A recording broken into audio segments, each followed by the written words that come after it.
Je suis dans l'IDPS, et na répondre lisusu mutu oyo akoka kolongola na IDPS asakufa. Et ça parce que nazo constaté balingi ba komisa IDPS o babengi palou. La vraie IDPS, vous constaterez après la sortie du gouvernement, je suis encore seul, beaucoup de gens vont me rejoindre. Conséquence ya makambu ya Chantini Ngobila na Augustin Kabouya, c'est tout simplement quoi? Les gens ne veulent plus respecter la constitution. Bakomi kolinga kosala oyo eza ba arrangement de salon. Na boya bakor wana ngai na benga ngo mariage ya Angelou na marabout. On va faire cette marche même avec 10 personnes. Mais un long voyage commence par le premier pas. Le long voyage vers Kingakati commencera le 30.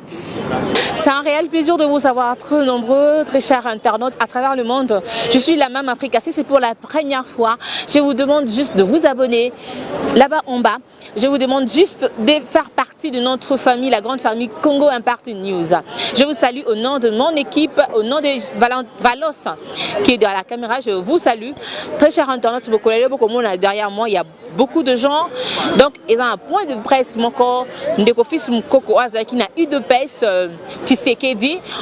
Moi, Mikolo, c'est que les Katobi, Makamonde, les Kemouan Nungu Nungu, des Babengana qui est na UDPS Tshisekedi parce qu'il y a beaucoup de vérités que ce monsieur est en train de parler.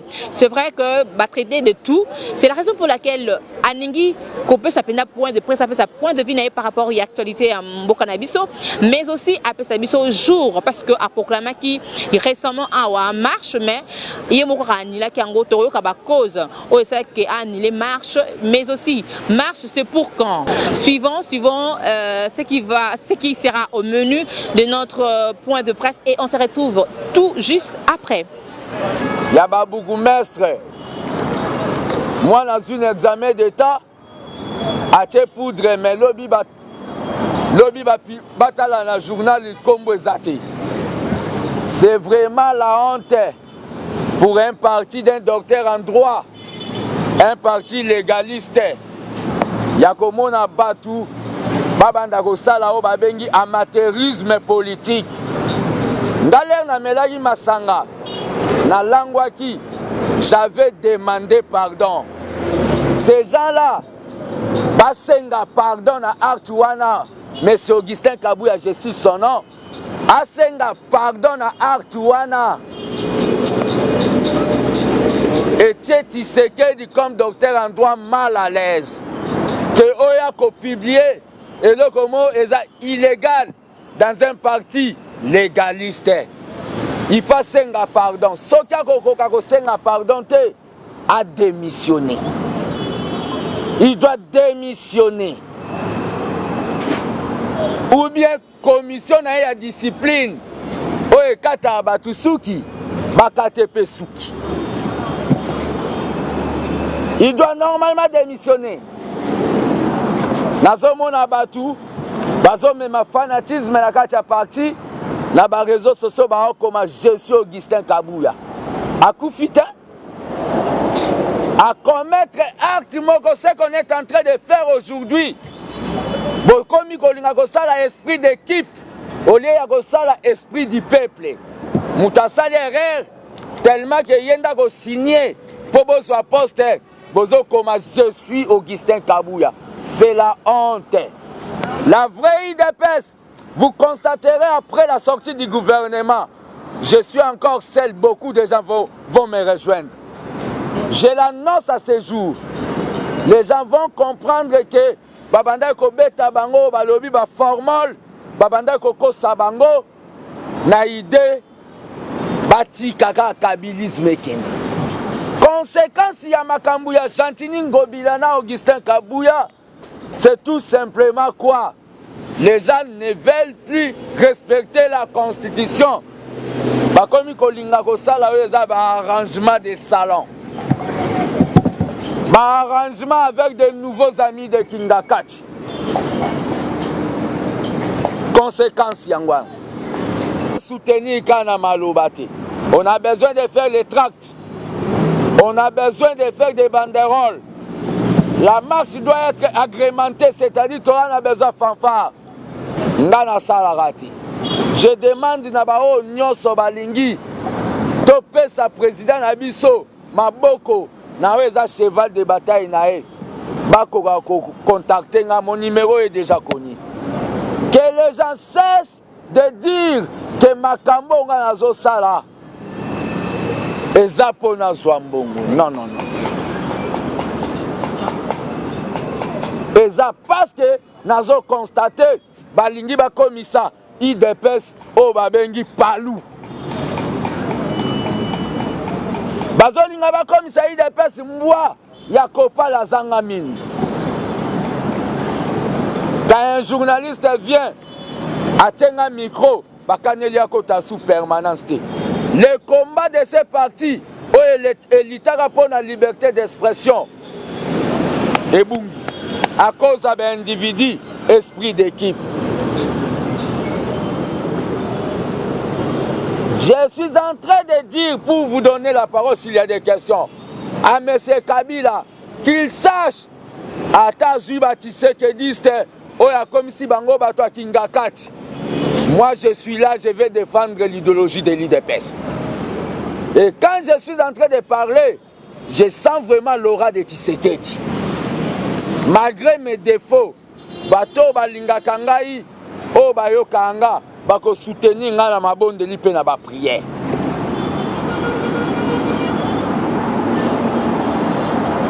J'ai dit et je vous remercie.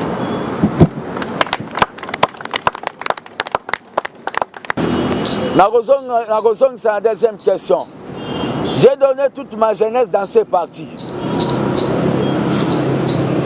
Kokende ko bandaka iloko moya sika ko mesana nango zane tizibalati. Bosala de ana moi 6-5 ans. Ok ko beta par exemple Bibika Pinga je t'aime. Oyebi ko banda ko eba ba comportement na e. Et tchaka pe moi ba mal à l'aise hein. C'est-à-dire, ma jeunesse c'est l'IDPS. Et dans l'IDPS, je suis comme un poisson dans l'eau. Et dans l'IDPS, j'ai été formé par les grands maîtres. Kokende kozale pas maître misusu akokoka gaz nangati. Et belé kutulelo ba akokoka gaz nangati. C'est-à-dire, je suis dans l'IDPS, mais je tiens à signaler tout simplement, l'IDPS n'est pas le bâtiment là. L'IDPS c'est tout un état d'esprit. Bato bazana arubayaka na limetete. Batiserediste batikala nanda kubalekyo bayaka nebele. Je suis dans l'IDPS pour répondre lisusu mutu oyo akoka kolongola na IDPS asakufa. Mais en rapport na question na makambo basalenga na ko souhaiter maître Dori n'a su qu'à répondre. C'est condamnable. Mais c'est condamnable. Je pardonne. N'a pardonné Bango parce que Eza Bango te batinda ki Bango.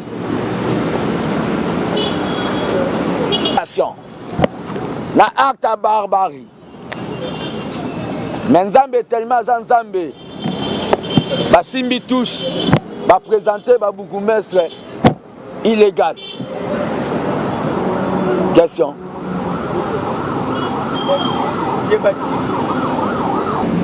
Nazalaga, s'il vous plaît. Nazalaga Libanda permanence. Nazongi na katia permanence.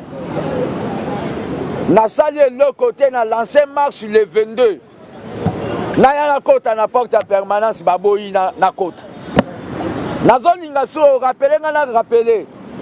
Je ne suis pas en dehors même ya babengi ba penser à président. Marche à le 22 ezalaki na motif Yakoboya ancienne figure, dire nos anciennes figures. Lelo président Salibi qui rougité. Vous voyez que je suis toujours dans la logique. Malgré que j'avais annulé sa faute de moyens. Biki rouge wane la kisike, pas des anciennes figures. Les gens disent que je suis rebelle. Non. J'étais allé voir Augustin Kabouya. Et Zanga même a organisé la première matinée na politique tant que secrétaire général. Bon, mon dimension nango. Tellement que Batou, Bazar na limité na IDPS, mais télécommande des na Kingakati. Kabila a instruit bango ke na kota sous permanence. Bakanisi ke ngala okoma mubake. Na ke sala IDPS peuple. Je suis dedans. Mais pas dans ces bâtiments. Je suis na conquête ya batu ya Tshisekedi Obaya Kate. Oba se refroidisa. Je suis dedans. Ne pensez pas que Atabakati Soukinde Bakataki Yango ese comme Kobota. Ils vont tuer l'âme de Tshisekedi pour na Libanda. Merci. Une autre question. Mais non, est-ce que ça une bonne gouvernance de mon Bawana ou bien c'est une autre chose? Président Félix Ayebi Makambo soit bien honté. Le président Félix ne gère plus l'IDPS. S'il vous plaît, il ne gère plus l'IDPS. Il a les anabato bazawa na minito bazo sale la signature na bango. Peut-être je ne sais pas. Moi je ne suis pas du genre de gens na président Lobi Boye. C'est-à-dire batu bazo sala ba abi. Makambu ya lettre ya Gentini. D'abord, il n'a même pas le droit de nommer les bourgmestres, selon la Constitution. C'est pour cela que j'ai dit ceci. Répéter. Nalobi, on a déchiré la Constitution pour les arrangements de ya salon. Conséquence nango yango. Si on marchait seulement selon la Constitution, tolinga tozwa ba ministère kako ya makasi wana totikeli bango ba biloko misusu. Question no mususu ya lagi nini? Ça j'ai déjà répondu. Makambu ke IDPS eza dirigé na Kingakati, télécommande eza na Kingakati. Batu baza wana limité. Président la na batu nanda kuti na ete. Moto a moto te nzambe nde moto baloba na brasa. Il y a d'autres gens bazawana bavandi na président Boye balobane Fati tu es président mais balinga ke pété. Balinga ke pété. Batu bazo kokande te o balobi komba ya selon Tshisekedi. Et comme que IDPS c'est comme dans bakatela tabula fufu ya muke l'essentiel ya kota sakala munoko. Et ça même soni tolo ba même soki balinga ba sala o ba bengi ba nomination sur 24 communes bozu 3 bosaleli pe fête na matinée politique. Ouais makambo bazo sala na ebite soto ke na l'au-delà. L'aime sous Tshisekedi azolela. C'est de la honte politique. Après mon a ba réseaux sociaux batu bazo linga ba défendre. Non. Qui aime bien châtie bien. Augustin Kabouya doit demander pardon ou bien il doit démissionner.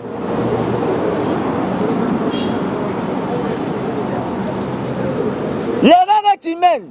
N'a pas faire d'état. L'erreur est humaine. Beaucoup de l'erreur est humaine. Na makambu mboka. Na makambu ya parti. Une autre question s'il vous plaît. Ngakati. Mais il y a des gens que Kabila est en train de manipuler pour tuer l'IDPS. Comment les gens peuvent être contradictoires? La 37e anniversaire, le secrétaire général Kabound, Alobani, Toko continue ma marche, Toko continue sa véritable état de droit dans Mboko. Aloban ou Aloban ou les lorsiko combattants une initiative. Il y a que ça la marche. Bolobi ke Yarzanan. Là on a une initiative. Il y a que na palais du peuple. Koyebisa muto afinga ki fatigue kebe za lambala suka. Na tuna ba autorisation. Wana babeta maboko. Vous ne voyez pas que ces gens-là, ce sont les gens de Kabila maintenant. On doit se le dire. Question, non, monsieur Alain? Question. Naïbité d'abord, moi je n'ai jamais été postulant dans Marambouane. Moi j'ai dit que je vais rester dans le parti pendant 5 ans. C'est une mission sacrée. Natika kosenga poste été. Mais le problème est que les gens qui ont sauvegarder quand marque a eu des personnes. Comme ça, IDPS accepte tout. Tozala na pouvoir te tozobo ya makambu. Comment les autres comment dit manioso? Bon, soit 3 postes bondimi. Est-ce que c'est normal vraiment makambu? Une autre question.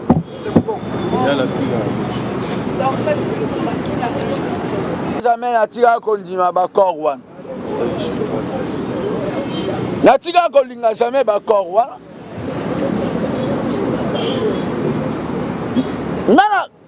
Na boya bakor wana ngai na benga ngo mariage ya Angelou na marabout. Ozomona ba conséquences ba biloko bando boto.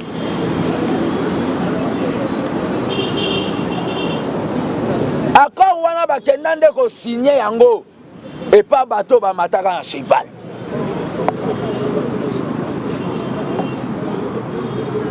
Po bateau belé déjà bakoka qui sous nzalati. Il fallait signer, accepter tout. Et des peuples à soutenir ngai na marche ya le 30 à kosunga toko kako passe l'accord wana. Oye tchaka batu mal à l'aise. Lenga na zobo ya makamisu so na lobi ke ancienne figure. Est-ce que na sala na cité de Loya? Espoir Tshisekedi des ndenge moko. Ndenge muto azana Singampur na oyo azana Mbandaka. Soko moni muta Tshisekedi akomo kende boye baka sali mbongo. Akomi muta kinga kati. Mais on a oublié qu'il a pas de problème. Je vais quand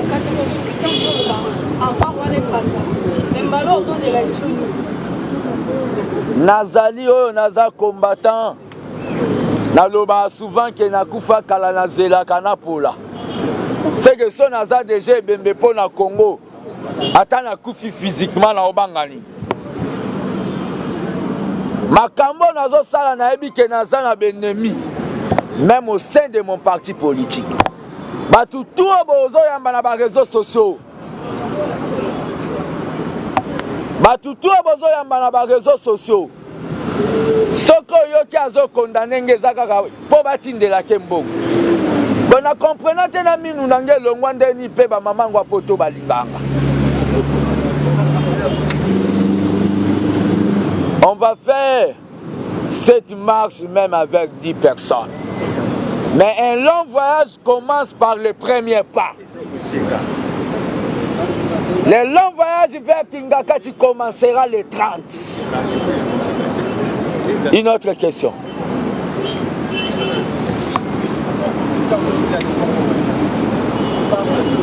Cet accord-là, fait qu'aujourd'hui, s'il y en a l'accord, soit au pouvoir, vous êtes contre pour Tshisekedi, qui est aussi pour cet accord apparemment, parce qu'il est au pouvoir. Tshisekedi n'est pas au pouvoir par cet accord. On a élu Tshisekedi dans le suffrage universel. C'est le peuple qui a donné à Félix le pouvoir. Cet accord-là de la coalition-là, c'est les arrangements de quelques élites de l'IDPS avec quelques lieutenants de Kabila de Kingakati. Alors, sois clair, Tshisekedi est dans cet accord-là, oui ou non? Si oui, toi tu es pour ou contre? Tshisekedi n'est pas dans cet accord-là. Tshisekedi est avec le peuple. Cet accord-là concerne seulement les gens que je suis en train de dire, la classe dirigeante de l'IDPS et les gens de Kingakati.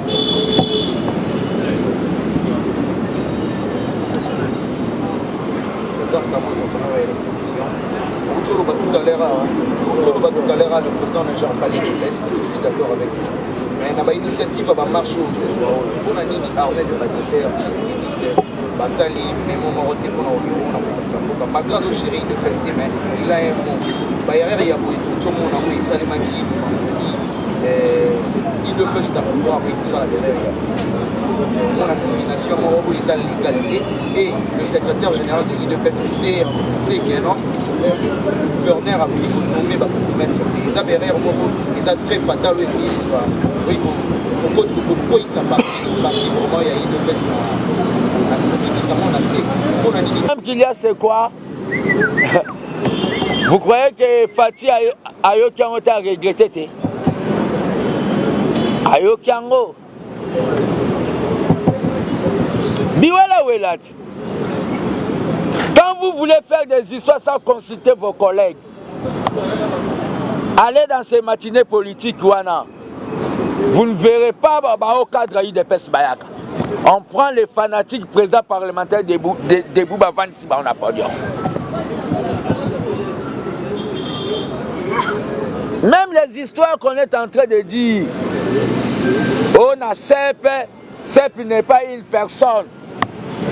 Mais pour besoin batuna CEP, il faut que l'équipe Chabani. Pour besoin batuna il faut que les Kaepa Bakaboun na Bakabouya, n'est-ce pas? Ils ont la kisake, ils ont un groupe moko ya batu, ba comme ko lingane di basa la batu msusu ko. Po bango baza signati ngana boyang. Pona marambo marche. Tshisekedi a loba kaboye. Toute initiative qui est bonne, on ne demande pas l'autorisation. Marche est un motif clair, c'est-à-dire soutenir la bonne gouvernance et dire non à la corruption. Je vois comme si j'ai répondu à la majorité à ma question. Merci. Voilà, Rebecca, Léon Joné. La Liga qui n'a tout par rapport à le président Tshisekedi a la marche pour continuer, même si Azana. Pas le président Tshisekedi, Jean-Marc Kaboul. Jean-Marc Kaboul, voilà. Jean-Marc Kaboul, à Nouvelle-Europe. Moment où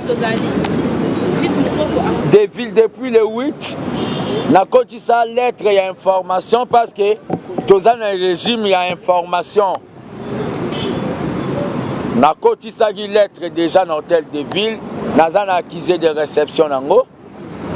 Lobby nazo qui ne quoi informer point de chute ya marche, c'est-à-dire Madame l'honorable présidente y assemblée que toko cité wana po azo zo lettre ne information que toko cité wana po to tanga mémo po to remettre mais toko tanga ngo en dehors y a espace oyo ba interdisa. Le bazo soit lettre naï.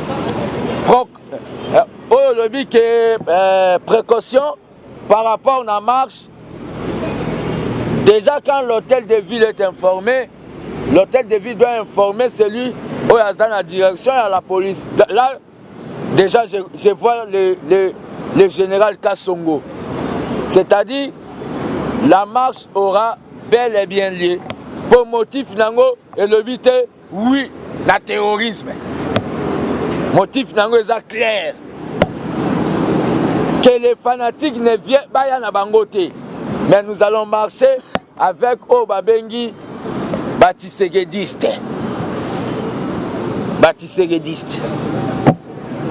Les ennemis du FCC, ça c'est tout à fait naturel. Mais les ennemis de l'IDPS aussi, bon, en politique, kokanisate ke mutu nyonso akolinga yo mutu nyonso pa kolinga étoile pela te. Vous comprenez? Mais bakanga moto te. Merci beaucoup. Nathan Obope Singai Tomona Ninabino les 30. Merci. Les 30 à 10 heures. C'est avec beaucoup de joie que je tenais mon micro pour vous informer par rapport à ces points de presse qu'a tenu Fils Moukoko.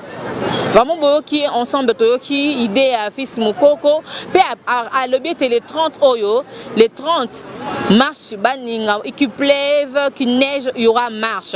Donc, tout n'est pas question, boyo qui pensa, yemoko à l'obéli, tout per manuel, il pensa, malam, pour éclaircir opinion na Baimboka. C'était un réel plaisir, vraiment. Un grand merci à Valos qui est derrière la caméra, un grand merci à ma famille et ceux qui nous ont été très prochainement. Un grand merci à Simon Petolo Issois. Les abonnés de Congo Impact News, continuez massivement de partager et de mettre nos vidéos en tant que Moussala et Kennedy Bosso. Au revoir.